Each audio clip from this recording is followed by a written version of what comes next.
Hey guys, Laurie here from Deacon Finn VFX, and I wanted to show you something that seems to be a real sticking point for a lot of people when exporting files from editing to visual effects.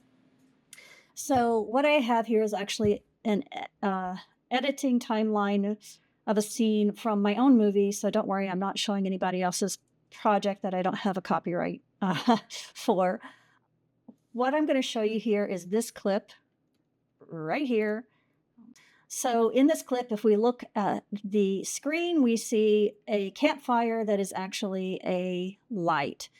So what we want to do is export this to visual effects so that we can add fire, smoke, and a little smoke effect. Now, this is what hangs up a lot of people, and it's important to note that a shot on your editing timeline and a shot referred to in VFX is a single cut. This may differ if you're a director and you're used to talking about shots on set because, okay, on set, a shot might be everything from this angle. So this is a single take of this shot, everything from this angle. But once we get into editing, we cut to the reverse angle and then we cut back to this. Well, each of these cuts is referred to as a single shot in VFX. So you might, in editing, call it a cut. In VFX, we're going to call each of these clips, each of these cuts, a shot because each of these clips will need to be set up as a single project. So when we're working shots, we're working individual clips. That's because, say, okay, this one doesn't have motion in this particular example, but if your camera was moving, everything would have to be tracked individually. It's all got to be done as a separate shot, set up separately, exported and imported separately. So when you're exporting to visual effects, you need to export each single clip as a separate file. Now, if you have your edit absolutely locked and you know that you're never ever going to change it, you can set your in and out points right around the clip and export it just like that. Well, except you need to turn your color off. Any kind of color or effects, I have mine on adjustment layers here, but if you have them on the actual clip, you need to go in to the clip and turn those off. And I'm working in Premiere. This applies to anything you're editing in. So you're going to need to export this clip in the original log color format as an individual clip. And you should decide on your shot names based on whatever naming system you and your editor are going to come up with that lets you know where to drop that clip back in. In my system, you see here, I actually named it 1804. That's because it's the fourth shot in scene 18 and my movie is called Wildcat. So that's how I came up with my naming system. Down here, you see this clip is called 1808. It's the 8th shot in my edit, or at least it was when I named it.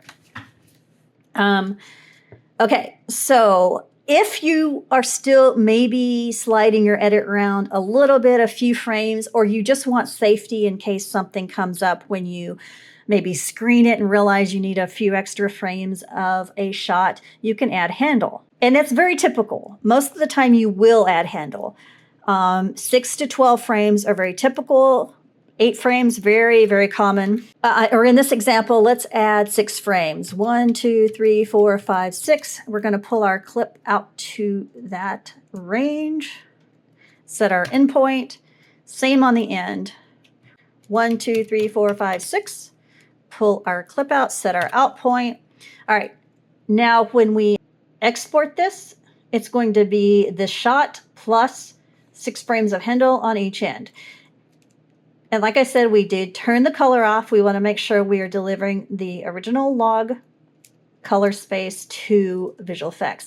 Now, there's a few different file formats that will ensure that you do keep the log space.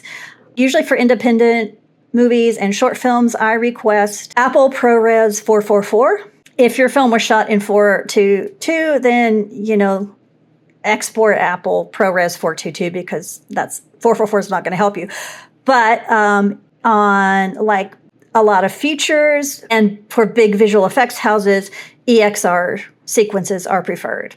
And then there's also other systems. The main thing is to consult with whoever's doing your VFX to find out what they prefer on your project and what works for you as well. All right, so once we've exported this and it comes back from VFX, theoretically, we should be able to just drop that VFX shot right in there and replace it with our original shot. So in this particular example, maybe is not the best example because I did actually ended up doing a push in on it too, but here we see the effects work has been added and it drops back in the same color space as our original. So we added some sky and blue highlights, and we did a lot of work on this shot actually. But yeah, that's what you want to do. We've maintained the original color integrity. We have it at the right length. So actually, when I exported this, I exported it without handle because, you know, it's my own project. So I knew when it was locked and I knew I wasn't going to be messing with it anymore. I exported it at the exact length. So again, you might consider if you actually need to export handle, if the camera, maybe if there's a big camera move and it pans, and that would just add too much more work for VFX. Like maybe they would end up spending twice the time working that extra handle than they would the regular shot. You probably just want to forego handle on that shot if it's not even usable at all. But yeah, overall, this is what you need to know.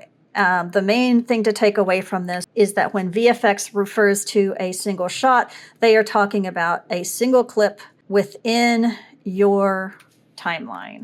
I will add one more thing, which is that if you're working with a large visual effects facility, it's very likely they will have their own VFX editors. So you might just need to deliver your EDL, and they will chop up all the shots as they need them. However, if you're working on a very low budget project where you're maybe working with a single artist or a very small company, or you just don't want to pay them extra to do the VFX editing, this is what you need to know.